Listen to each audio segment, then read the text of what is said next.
Hey everyone, welcome back to my channel and इस video में हम एमएजी 3 से रिलेटेड कुछ इंपॉर्टेंट क्वेश्चंस को देखेंगे, जैसे कि ब्लॉक वाइज देखेंगे। जैसे मैंने एमएजी 2 का जो पेपर था, मतलब कि कल जो वीडियोस डाली थी ब्लॉक वाइज डाली थी कि ब्लॉक 1 से कौन कौन से इंपॉर्टेंट टॉपिक है, देन ब्लॉक 2 से, ब्लॉक 3 से। तो इस तरीके से एक आइडिया मिल जाता है कि इतने कुछ 5 या 6 या फिर 10 क्वेश्चन हैं जो एक ब्लॉक में इंपॉर्टेंट है।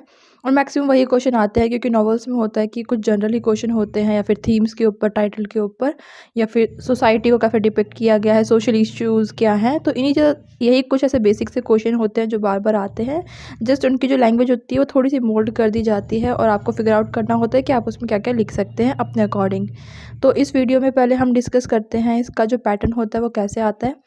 जो एमएजी 3 का पैटर्न होता है उसमें 9 क्वेश्चंस आते हैं, 1 2 3 4 5 ऐसे। मतलब जो क्वेश्चन नंबर 1 होगा वो ब्लॉक नंबर 1 से होगा, क्वेश्चन नंबर 2 होगा ब्लॉक 2 से होगा, क्वेश्चन नंबर 3 होगा ब्लॉक 3 से होगा, एंड सो ऑन। मतलब ऐसे ऐसे आते हैं और आपको उनमें से कोई भी 5 अटैम्प्ट करने होते हैं और हर जो क्वेश्चन होता है वो 20 मार्क्स का होता है।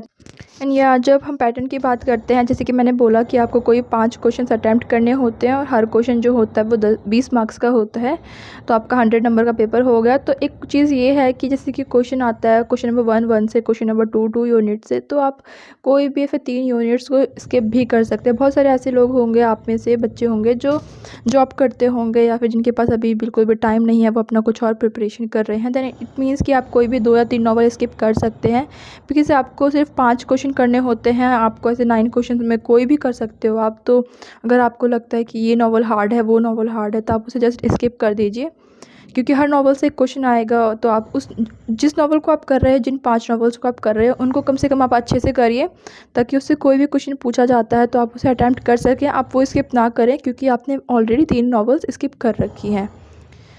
So all right. तो सबसे पहली चीज़ तो ये है कि अपनी शीट को अच्छे से डिवाइड कर लो। मतलब कि आप काउंट कर लो आपके पास कितनी शीट्स हैं उस बुकलेट में जो आपको मिलती है, एंड देन उसे 5 से डिवाइड कर दो कि हर एक जो आंसर है उसके लिए आपको कितने पेजेस मिलेंगे। अगर लगा लीजिए आपको एक क्वेश्चन के लिए 5 पेज मिल रहे हैं, मतलब 5 साइड्स मिल रही हैं, then you have to decide कि आपको कितने पेज में या फिर कितने सेक्शन में आपको इंट्रोडक्शन देना है, देन आपको अपना आंसर स्टार्ट करना। तो इस वीडियो में हम एमईजी 1 मतलब तो इस वीडियो में हम ब्लॉक 1 से स्टार्ट करेंगे, टॉम जॉन्स से। टॉम जॉन्स जो है वो हेनरी फील्डिंग की नॉवल है, बहुत ही इंटरेस्टिंग है और आपने पढ़ ली होगी इसकी समरी। तो इसका जो मेन क्वेश्चन है, जो क्वेश्चन नंबर 1 है, आपकी स्क्रीन पर मिल जाएगा। क्वेश्चन नंबर 1 है, discuss the role of comic characters in Tom Jones with suitable examples. आपको इसमें बताना है कि जो टॉम जॉन्स नॉवल है उसमें कुछ कॉमिक कैरेक्टर्स दे रखे हैं ताकि जो मूड है वो लाइट बना रहे। तो आपको बताना है कि वो जो कैरेक्टर है उनका रोल क्या है, और आपको एग्जाम्पल भी देना है। जैसे कि अगर नॉवल में उस कॉमिक कैरेक्टर ने कहीं पर थोड़ी सी कॉमेडी करी है या फिर मूड को थोड़ा सा लाइट करने की कोशिश करी है, तो वहाँ पर आपको उस चीज़ को कोट करना है। अगर आपको एग्जैक्ट लाइन नहीं याद है तो आप इंसिडेंट लिख सकते हैं, जैसे कि उस लाइन में ऐसा हुआ था, वहाँ पर वैसा हुआ था। आप उसे पैराफ्रेज कर कर भी लिख सकते हैं।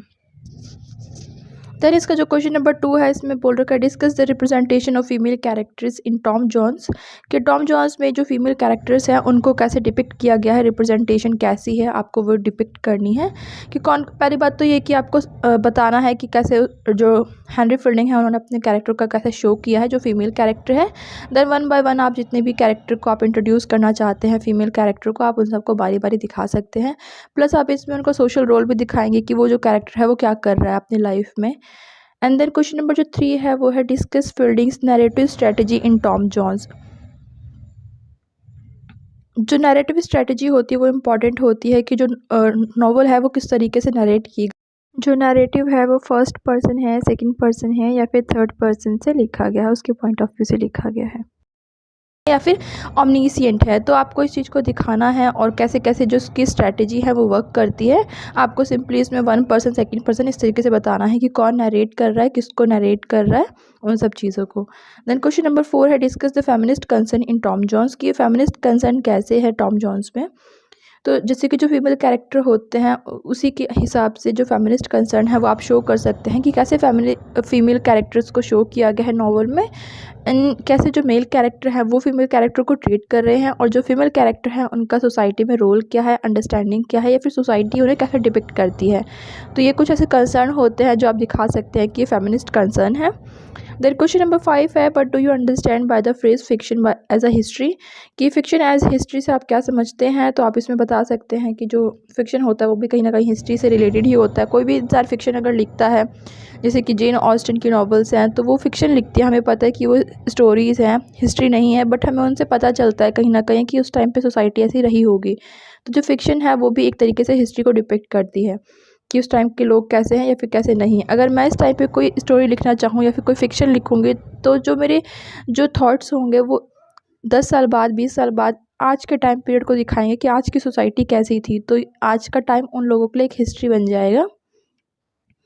और आप इसमें और भी चीज़ें ऐड कर सकते हैं जो अब आपने नॉवल पढ़ी है उसके अकॉर्डिंग। देन क्वेश्चन नंबर 6 है, what attitude towards marriage does Fielding illustrate in Tom Jones, की जो टॉम जोन्स नॉवल है उसमें फील्डिंग ने किस तरीके की एटीट्यूड दिखाया मैरिज के टुवर्ड्स में। जैसे कि ब्रिटिश नॉवल है तो इसमें जो मैरिज का कंसर्न है वो बहुत ज़्यादा है। अगर आप इसमें देखें या फिर जो जेन ऑस्टन की प्राइड एंड प्रेजुडिस में देखें तो कैसे मैरिज को दिखाया गया है, उसके टुवर्ड्स लोगों का एटीट्यूड क्या है वो आपको यहाँ पर शो करना है।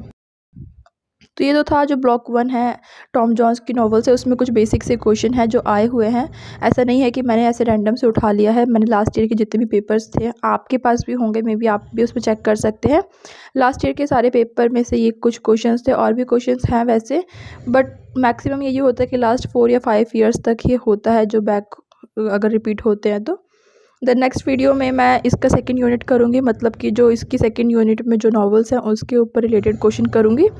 और सेकंड यूनिट आपकी है प्राइड एंड प्रेजुडिस, तो आप तब तक उसकी समरी पढ़ लीजिए ताकि जब मैं क्वेश्चंस बोलूँ तो आपको एक आइडिया मिल जाए कि आप इसमें क्या क्या चीज़ें लिख सकते हैं। And good luck for your exams, अच्छे से प्रिपरेशन करना, and I will see you in a next video. Till then take care, bye bye.